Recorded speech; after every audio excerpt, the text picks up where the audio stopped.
네, 이번 시간은 뉴스N의 파워 인터뷰 코너입니다. 국회가 어제부터 교섭단체 대표 연설을 시작으로 이제 본격적인 정기국회 이제 의사 일정에 돌입했는데요. 하지만 국회에서도 정말 코로나19 확진자 발생이 또 계속해서 나오면서 앞으로 일정에 또 다시 차질이 생기지 않을지 우려도 좀 되고 있는데, 국민의힘의 원내 수석 부대표이시죠, 김성원 의원과 함께 관련 내용 얘기 나눠보도록 하겠습니다. 어서 오십시오. 어서 오세요. 네, 안녕하세요. 김성원입니다. 예, 국회가 또 어제 다시 해제가 돼서 복귀한 지 이틀 만에 확진자 나와가지고 그랬습니다. 네. 다행히 지금 음성으로 많이 나와서 정리가 잘 됐는데, 박병석 의장 국회의원들에게도 지금 동선을 최소화해달라 이렇게 당부도 했었는데, 국민의힘도 지금 국회 일정뿐만 아니라 당도 여러 가지 지금 이 코로나19 이것 때문에 일정이라든가 운영 여러 가지 좀 애로를 좀 갖고 있죠. 우선은 이제 코로나19로 인해 갖고 고통받고 있는 국민들한테 예. 먼저 이제 위로의 말씀을 먼저 좀 드리도록 하겠습니다.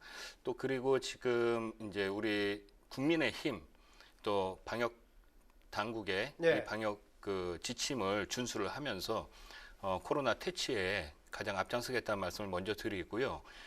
우리 당 입장에서는 지금 가장 먼저 실시를 했습니다. 비대면 화상 회의를 통해 가지고 아시다시피 지금 그 전에 미래통합당에서 국민의힘으로 당명 개정까지 전 당원들이 참가하는 상임정국위원회, 전국위원회까지 이렇게 다 했다는 말씀을 먼저 드리고요.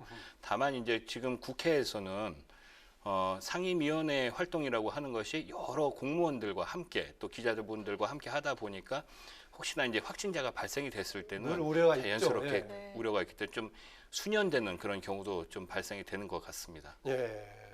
지금 아까 조금 전에 뭐 이제 준비 중에 들어보셨겠지만, 홍정민 이제 민주당 원내 네. 대변인 야당으로부터 여러 가지 비판을 받았는데 그중에 수긍할 만한 건 뭐가 있었느냐라고 얘기하니까, 최근 상황에 대한 정말 소상공인 자영업자들의 심각한 상황에 대한 공감해 준 가지고 고맙다고 표현했는데, 이것은 네. 정치권이 모두 공히 지금 인식하고 있는 거죠. 예, 그렇습니다. 지금 추경 문제도 지금 계속 대두가 되지 않습니까? 예. 그런 만큼 지금 대한민국 경제가 상당히 어렵습니다. 특히 민생 경제를 담당하고 있는 우리 자영업자, 소상공인 이런 분들의 지금 체감으로 느끼는 경제 위기는 아마 공무원분들이 느끼는 것보다 훨씬 더 심각한 것 같거든요. 예. 이 부분에 대해서는 국회가 여야 없이 한마음 한뜻으로 좀 해결에 나서야지 되지 않을까 이렇게 생각하고 있습니다. 예.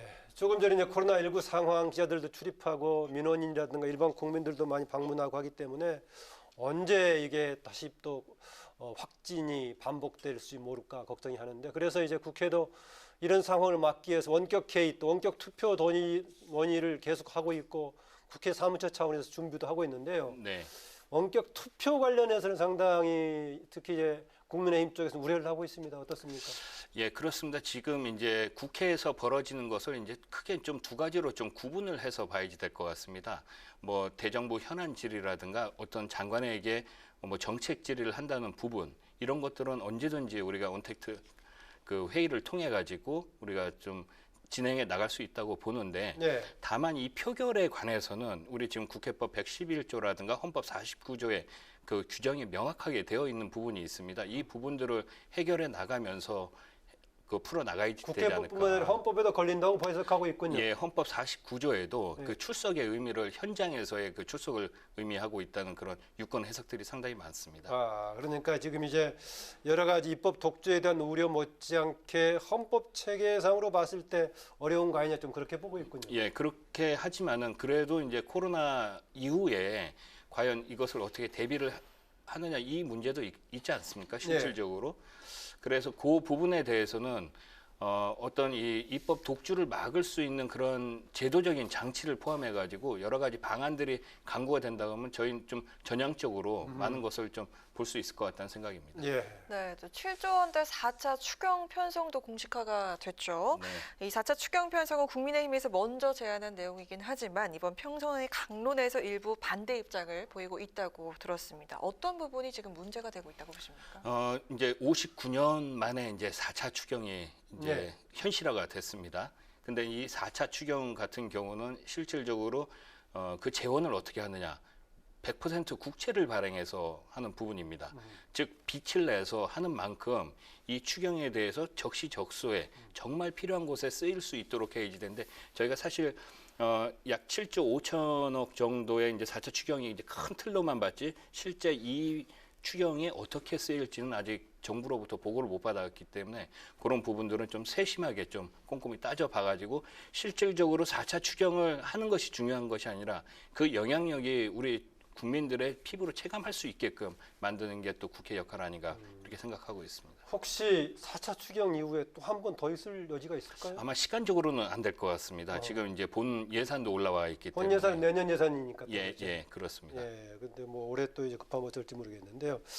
어쨌든 간에 아까 뭐 계속해서 여야 간에 정말 진영 문제가 아니라 이걸 넘어서 국가적인 위기 상황 한꺼번에 전부 힘을 모으자 했는데 이낙연 대표 그동안 여야가 여러 가지 갈등해 왔었지만은 이번에 국난을 헤쳐가는 동안이라도 정쟁을 중단하고 정말 통합의 정 실천하자 해가지고 여야정 정례 대화 다시 시작하자 했는데 지난번에도 계속 여야정 협의체 이런 제안하면 사실 막연하고 그랬습니다. 그런데 네. 이번의 경우는 의료 관련 문제가 구체적인 쟁점이 있고 하는데 어떻게 좀 여야정 문제가 좀 가동이 될 소지가 있어 보이는 것 같습니까? 지금 많은 현안 문제들이 있어가지고 단순히 이것이 이제 여당 혼자만에 풀 수 있는 문제도 아니고 또 야당이 어떤 제안을 한다고 해가지고 좀 풀어 나갈 수 있는 문제는 아니라고 봅니다. 예. 실질적으로 대화와 타협을 통한 그런 결과물을 나타내는 것이 국회이기 때문에 이 여야정 협의체를 통해 가지고 많은 어떤 브레인스토밍을 통해 가지고 최적의 결과를 도출할 수 있는 그런 국회로 나가야 되지 않을까 이렇게 생각하고 코로나19 있습니다. 상황에서 비롯되는 시급한 여러 가지 입법적인 조치 같은 것도 많이 논의가 되겠네요. 네, 그렇습니다. 지금 예컨대 전국민 고용보험 문제라든 가 논의가 되겠네요. 네, 그 부분에 대해서는 저희 당 입장에서는 이렇게 보고 있습니다. 어쨌든 코로나 이후에 이 복지 패러다임은 아마 급격하게 많이 바뀔 것입니다. 예. 그래서 이제 그런 이제 전 국민 고용보험 시행 이런 것도 같이 논의가 돼야지 되는데 과연 전 국민 고용보험을 시행을 했을 때 경제에 대한 영향은 어떻게 될 것인지 또 그것이 또 재원 마련은 어떻게 될 것인지 이런 것들은 좀 차근차근 이렇게 꼼꼼히 따져보면서 저희가 시행 시기를 좀 조절하고 있다 이렇게 좀 봐주시면 될 것 같습니다. 네. 큰 틀에서 전국민 고용보험이라든가 한 분의 국민도 소외됨이 없이 국가가 책임져야지 된다라고 하는 것은 뭐 여야 없이 똑같은 생각이지 않을까 이렇게 생각하고 있습니다. 네, 코로나19라는 초유의 경험을 하면서 우리 사회적인 관계라든가 생활 방식, 경제 정책, 복지 정책 다 바뀌어야 된다고 얘기하는데 네. 바로 이때 그러면서 정치도 한번 이제 정말 시대를 경험하면서 새롭게 바뀌어야 된다는 생각들을 주위에서 안 합니까? 어떻습니까? 아, 많이들 말씀하시죠. 이제 뭐 정치가 삼류라고도 그렇게 좀 조소 보내시는 분들도 있지만은 결국 국회가 제대로 된 역할을 해야지 뭐 정치가 제대로 쓰는 거 아니겠습니까? 네. 근데 국회가 제대로 된 역할을 하려고 하면은 야당이 제대로 된 역할을 해야지 되는데 지금 같이 기울어진 상황에서는 전혀 그 여야 협치를 발휘할 수 없는 상황입니다. 특히나 이제 상임위원장이 민주당이 독식하고 있는 상황에서는 국회가 지금 비정상으로 운영이 되고 있는 거 아니겠습니까? 이 비정상 상태를 정상으로 돌려놓고 그다음에 대화 타협을 통한 또 행정부를 견제하고 또 지지할 수 있는 그런 국회와 행정부 또 사법부 간의 이런 선순환 구조를 만들려면은 우선은 저는 국회를 좀 정상화시켜야 되지 않을까. 상임위원장 문제 재배정해야 된다라고 보시는군요. 예, 그렇습니다. 예. 네. 이 국민의힘은 추미애 법무부 장관 아들의 군복무 시절 특혜 의혹을 제기하고 있는데요. 주영 원내대표가 오늘 교섭단체 대표 연설에서도 특임검사 임명이나 추장관 사퇴를 거듭 촉구했습니다. 특임검사 임명이 좀 필요하다고 보는 이유는 무엇입니까? 그 추미애 장관께서 그 국회에 나와서 말씀하신 부분 중에 하나가 소설 쓰네 이런 말씀을 네, 하시고 네. 또 이거 간단한 문제다 이렇게 말씀을 하셨거든요. 근데 이 간단한 문제를 서울 동부지검에서 지금 8개월째 결론을 못 내리고 있습니다. 네. 왜 그러냐면은 추미애 장관이라고 하시는 분은 사법부의 수장 아니겠습니까? 그분이 검찰에 대한 인사와 예산권을 가지고 있는데 수사가 제대로 진행될 리가 없는 거죠. 그랬을 때는 우리가 검찰총장이 임명하는 특임 검사로 하여금 외풍을 막아주면서 정확한 우리 판단을 내릴 수 있는 그런 특임 검사가 시행이 돼야지 되지 않을까 이렇게 저희 당 입장에서는 보고 있습니다. 네, 당은 상당히 심각하게 보고 있고 보니까 김종인 비대위원장도 아주 심각하게 얘기를 하시던데 네. 제가 어제 그래서 그 민주당의 김종민 최고위원한테 상황이 정말 논란이 커지고 있다라고 질문했더니 사안은 뭐 별 내용이 없는데 국민의힘 쪽에서 목소리만 크게 내고 있다라고 얘기하더라고요. 그 꿩이 숨을 때 예. 자기 머리만 숲에 집어넣고 몸은 밖에 나와 있습니다. 사람들은 다 꿩이 저게 이렇게 머리 박고 있는 거 다 알고 있거든요. 근데 꿩 자신은 자기가 숨었다고 생각을 하고 있는 거예요. 지금 민주당 입장에서도 그런 것 민주당과 같습니다. 추미애 장관 예. 주변이 국민들은 지금 꽁 같다고 보십니까? 예, 국민들은 지금 다 이렇게 이렇게 하고 있는 거 보고 있는데 본인들이 마치 그러니까 손으로 하늘을 가리듯이 자신들만 숨으면은 국민들이 모를 거라고 생각을 하는데 국민들은 다 알고 있는 그런 상황입니다. 어떻습니까? 이게 지금 뭐 다른 만약에 이것을 받아들이지 않는다면은 특임 검사든 특검이든 간에 받아들여지지 않는다면은 속수무책인가요? 어떤가요? 민심을 거스를 수는 없다고 보고 있습니다. 작년에 조국 아빠 찬스에 의해서 올해 추미애 또 엄마 찬스. 자, 이것의 가장 공통점은 불공정하고 불평등하다는 그런 국민의 목소리 아니겠습니까? 특히 청년들의 목소리 아니겠습니까? 이런 것들은 막을래야 막을 수가 없다고 생각합니다. 만약에 특임 검사가 되지 않는다고 치면은 저희는 국회에서 외압을 방지할 수 있는 공정, 정당, 당당하게 할 수 있는 특별 검사를 추진해가지고 관철시켜가지고 국민들의 이 알 권리 반드시 좀 이뤄낼 수 있도록 하겠습니다. 예. 네, 지난 광복절 당시에 보수단체들 광화문 집회가 또 코로나19 확산의 또 하나의 원인으로 지적이 되면서 당시 통합당이었던 국민의힘의 책임론이 제기가 됐었죠. 네, 구구단체들이 이번에는 개천절 집회까지 예고를 했습니다. 특히나 이번에는 휴대폰이나 카드 사용 금지령까지 내려졌다는 이야기가 나오는데요. 김종인 위원장이 이에 대한 메시지를 내는 방안을 검토 중이라는 이야기가 들리는데 어떤 내용이 담길 것으로 보입니까? 뭐 김종인 비대위원장께서도 내일 메시지 생각이신가요? 예, 메시지 당연히 내시겠죠. 근데 우리 당 입장에서는 그렇습니다. 코로나19 확산 방지를 위해서 방역이 가장 먼저 중요하다. 국민들의 안전과 생명 그거보다 더 중요한 것이 예, 어느 뭐가 단체를 있겠습니까? 떠나서. 예, 그렇습니다.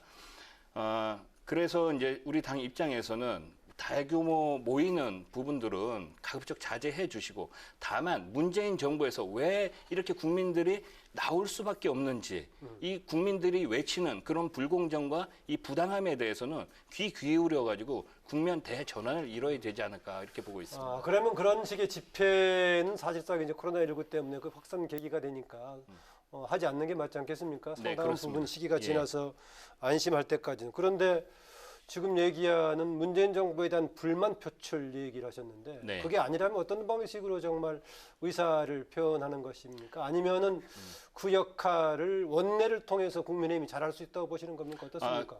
지금 이제 국민의 목소리를 전달해갖고 국회에서 풀어가는 것이 저희 야당의 역할이라고 생각을 하고 있습니다. 네. 오늘 주호영 원내대표께서 교수단체 대표 연설을 통해 가지고 지금 문재인 정부의 실정과 오만에 대해서 국민들께 알렸지만은 다음 주에 개최되는 대정부 질문, 그 다음에 10월에 개최되는 우리 국정감사를 네. 통해 가지고 지금 문재인 정부에서 이렇게 국민을 무시하고 일방 독주로 가는 그런 부분에 대해서는 제일 야당인 국민의힘이 우리 국민의 힘을 얻고 명확하게 밝혀내고 또 국면 대전환을 이끌 수 있도록 하겠습니다. 어떻습니까? 지금 김종인 비대위원장 체제가 지금 100일을 넘었는데 네.